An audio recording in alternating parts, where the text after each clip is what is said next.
increasingly getting arrested in Africa. For more than a year, Ethiopia's Zone 9 bloggers spent time in jail for charges that were not clear. Many believe this group was arrested for their online posts that are critically of their government. After many calls for their release, it finally happened in 2015. But Ethiopia continued its arrest of bloggers that are critical of the government. Bloggers have tended to use their platforms to share political ideas or question, indeed, other political decisions or political practices across the continent. Then there was the popular Baba Jukwa in Zimbabwe. There was even a reward for the person who will find the person who uses Facebook to share political commentary. The hunt for the person who shares the information online led to the arrest and release of a newspaper editor, Edmund Kudzai. We know Baba Jukwa in Zimbabwe, for instance, or we might not even know who the person is because there were issues around who were arrested and being released. We also know that journalists like Becky Makobu in Swaziland, for instance, was arrested. And again, there wasn't much outcry in African media itself and among Africans to say, look, we can't live with this. I mean, we have heard stories of issues happening in Egypt or Tunisia, but the trend for me is that it seems to me that often governments on the African continent feel threatened by the sort of information that people are putting out. And this speaks to this whole idea of wanting to regulate the internet in different ways, shapes and forms. In Zimbabwe, for instance, there's talk of clamping down on social media and the framing of social media and blogging sites as a national security threat. Recently in Kenya, we read about the arrest of Yasin Juma.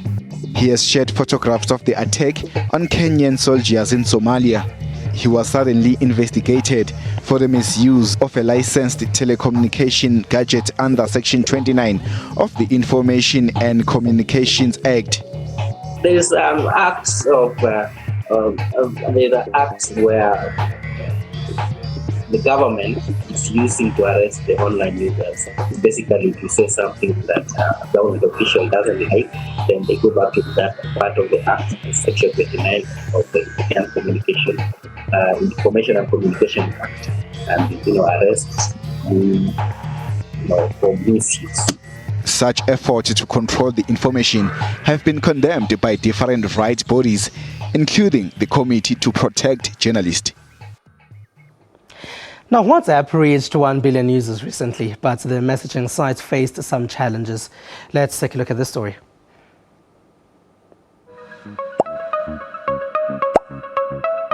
I have WhatsApp and I use it to communicate with my friends and my parents. I use WhatsApp for communication purposes, and it's one of the most fundamental things to use in the phone. I have WhatsApp and I use it for communicating with other people and sending them messages and videos and sharing pictures. And also calling them.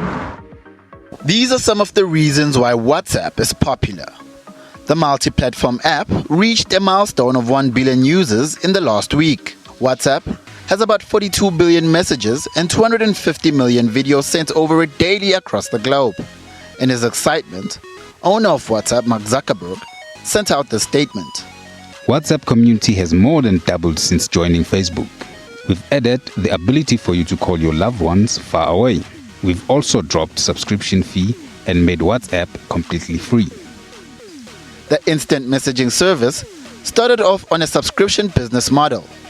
It was a wise move to drop the fee for using WhatsApp because it was free for the first year in any case. And every time you reinstalled it, your free year started all over again. So it became a bit of a bureaucratic nightmare for WhatsApp to manage those payments. WhatsApp didn't reach its 1 billion milestones without any challenges. In Morocco, along with other OTT services, WhatsApp is blocked by the government. Morocco is the only country in the world where WhatsApp has been specifically blocked, and it was blocked by the networks first, and that was then approved by the regulator. So it's not by law that WhatsApp is blocked. The network saw it as a threat and chose to block it. WhatsApp still needs to penetrate some major markets like China and Japan. Local competitors of the service, such as WeChat, and Line are enjoying huge support over there. In China alone, WeChat has more than 500 million users. Facebook bought WhatsApp in 2014 in a deal with 300 billion rand. The United Nations have let WikiLeaks founder Julian Assange off the hook, and online dating site Tinder bans 2 females for pushing political agendas. Here's what's been happening in the rest of the tech space.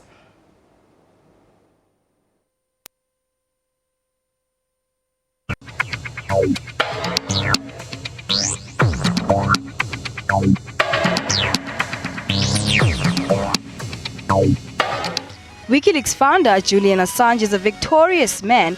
Assange appeared on the balcony of the Ecuadorian embassy addressing the crowd on his sweet victory earlier this week after a UN panel ruled he had been arbitrarily detained and should be awarded compensation.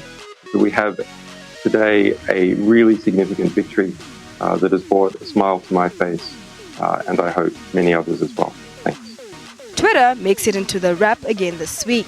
The social media company said on Friday it had suspended over 125,000 accounts since mid-2015 for threatening or promoting terrorist acts primarily related to ISIS. The microblogging service provider said in a blog on Friday that it had increased the size of the teams that review reports of such activity, reducing the response time significantly. The company said it was seeing results, including an increase in account suspensions and this type of activity, shifting away from Twitter. Still on social media sites, American dating site Tinder said to have banned 2 female subscribers for campaigning for Democratic presidential candidate Bernie Sanders. The 2 women reportedly sent campaign messages to prospective matches. Spokeswoman for Tinder released a statement to Reuters saying they wholeheartedly support people sharing political views on Tinder, but they don't allow spamming.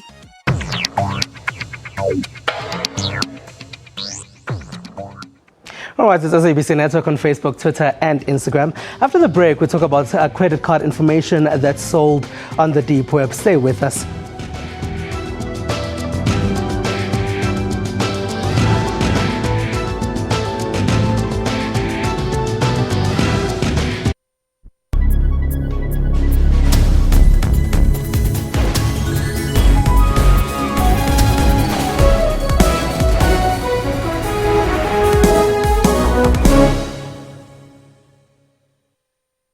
Get all the latest news from the SABC's online news services on our website. Breaking news and in-depth coverage of everything from business, sports to politics and lifestyle. Catch the top news clips and watch live streaming of major news events on the SABC News YouTube channel whenever. Stay connected on the SABC News Facebook page and have your say on news that matters to you. And for the latest headlines and live updates from our reporters, follow us on Twitter.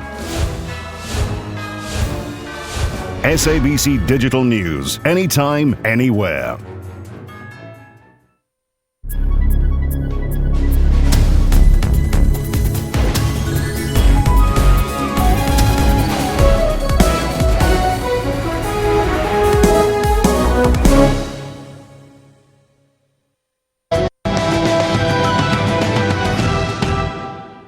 Well, thank you very much for joining us and being a part of our network again tonight. Now, Uber has been through a number of ups and downs since its inception.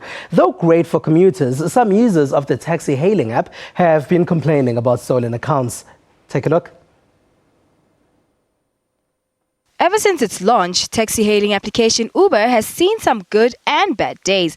The app has received backlash from taxi associations from all over the world, including in France, where traditional taxi drivers protested against what they consider is unfair competition from ride-hailing mobile applications such as Uber earlier this week. We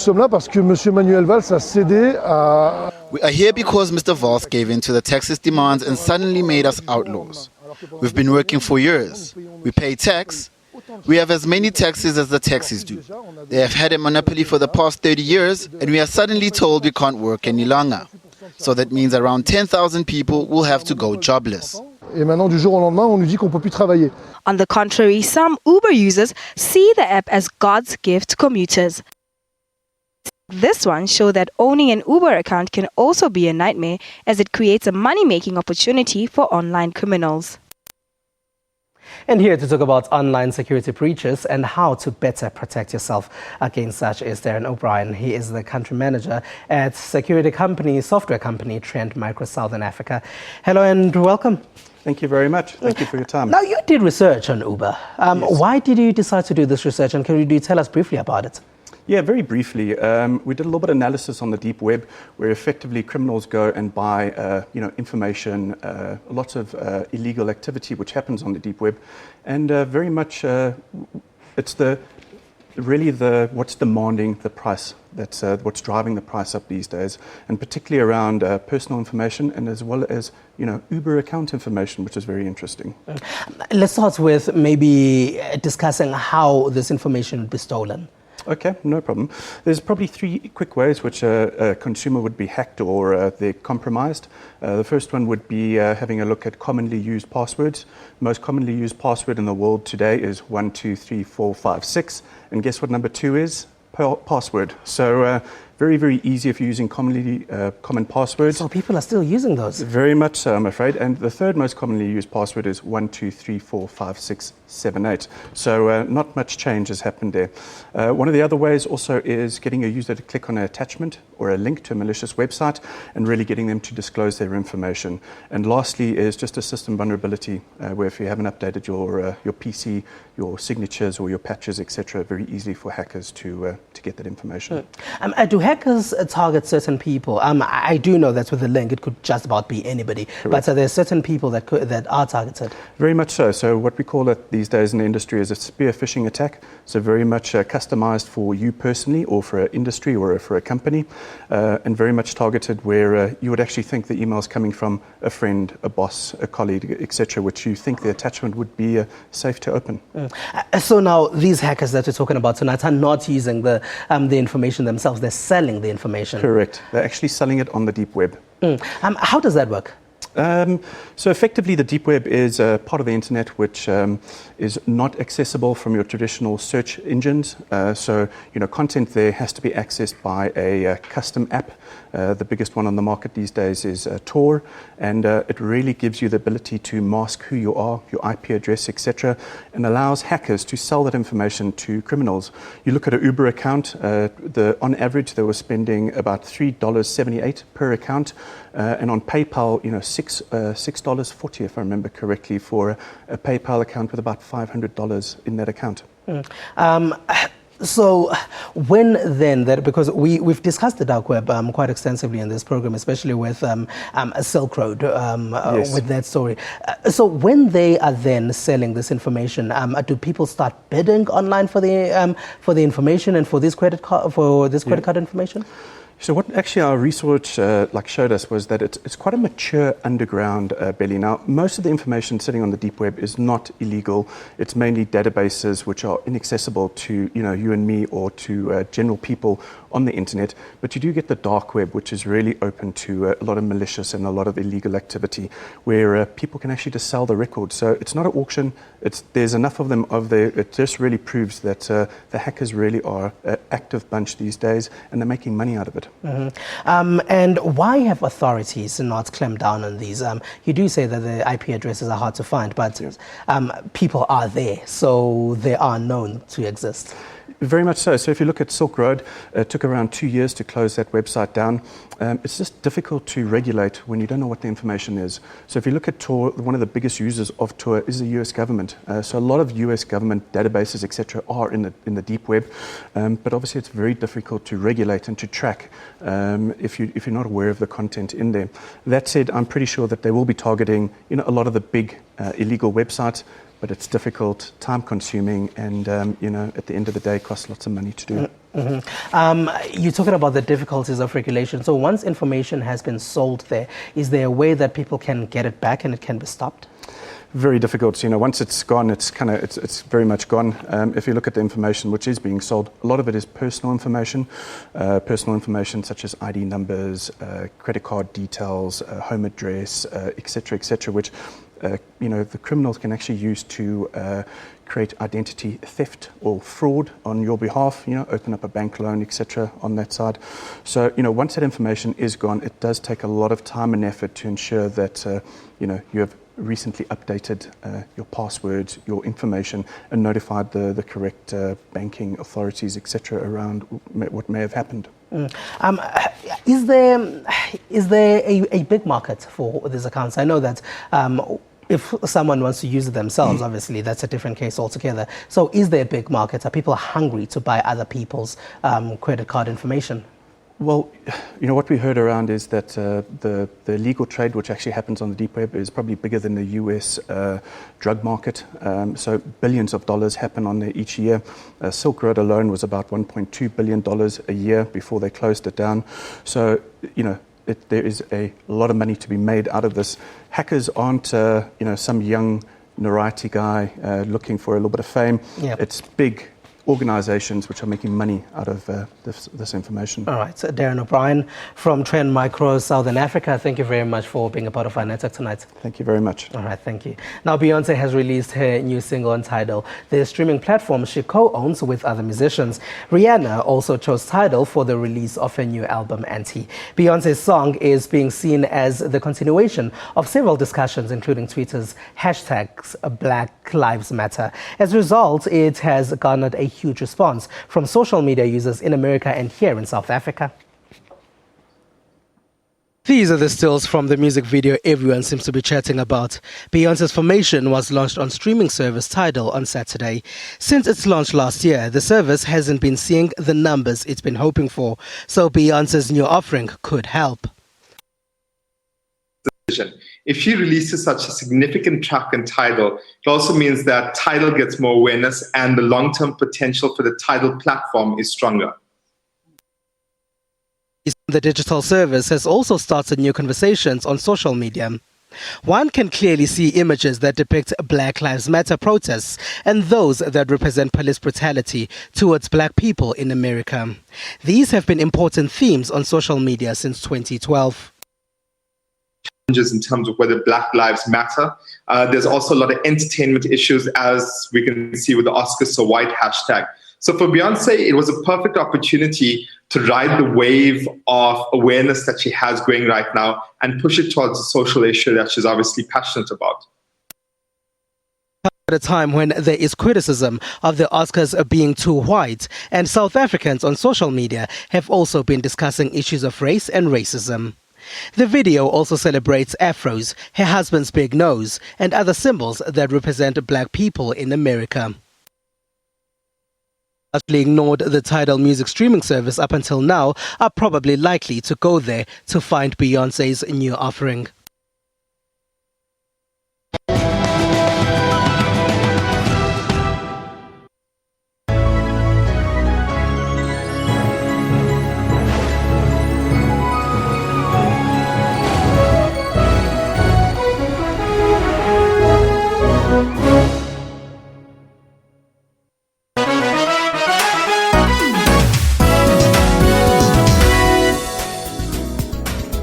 Your World makes it its business every evening to round up the leading local stories and international news to keep you informed all the time.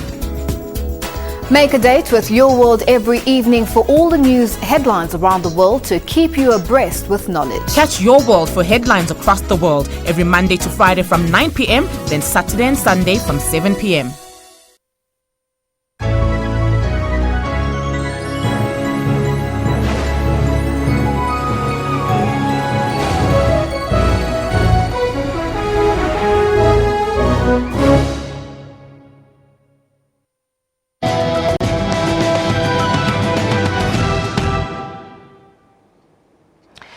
Welcome back. It's SABC Network on Facebook, Twitter and Instagram. Now, BlackBerry has just launched the new Preve, and we had Arthur Kolstock to review it. And this is what he says sets it apart from other phones.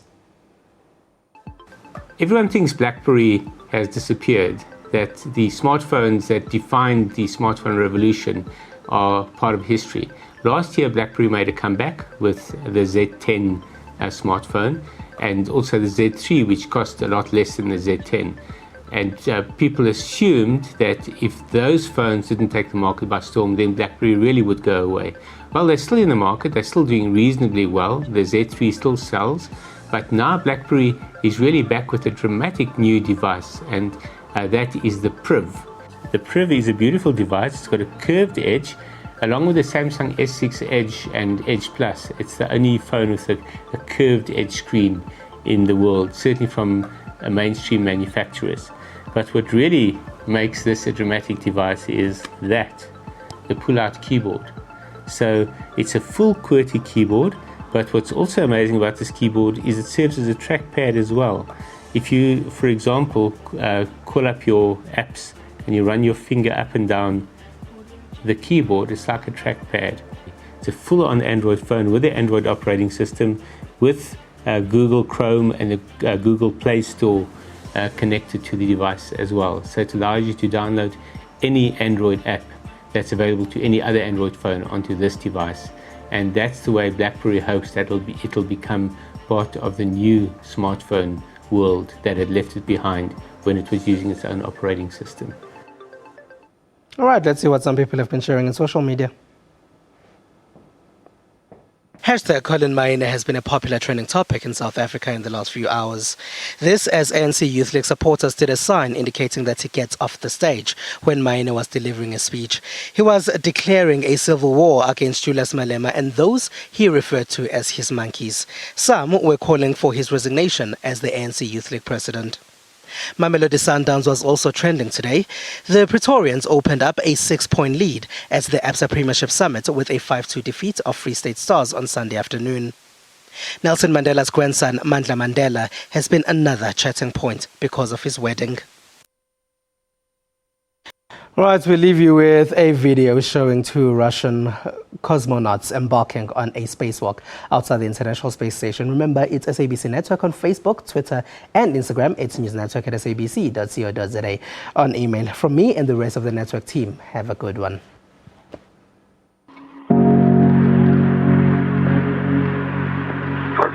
Yuri Malenchenko is... Of course, with 2 tethers. Copy. It is on the Poisk module that the Soyuz TM-8 deposit monitoring unit on the Poisk module. It has a swiveling capability. It will be slightly reoriented.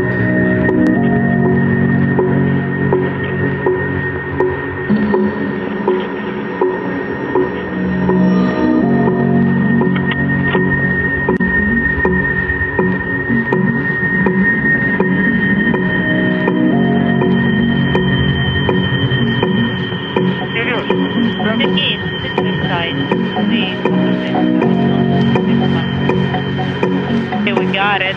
Now it's free.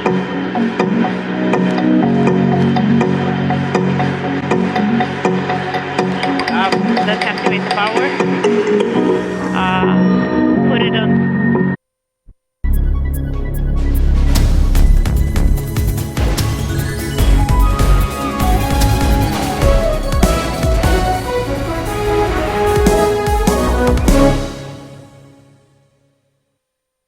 Get all the latest news from the SABC's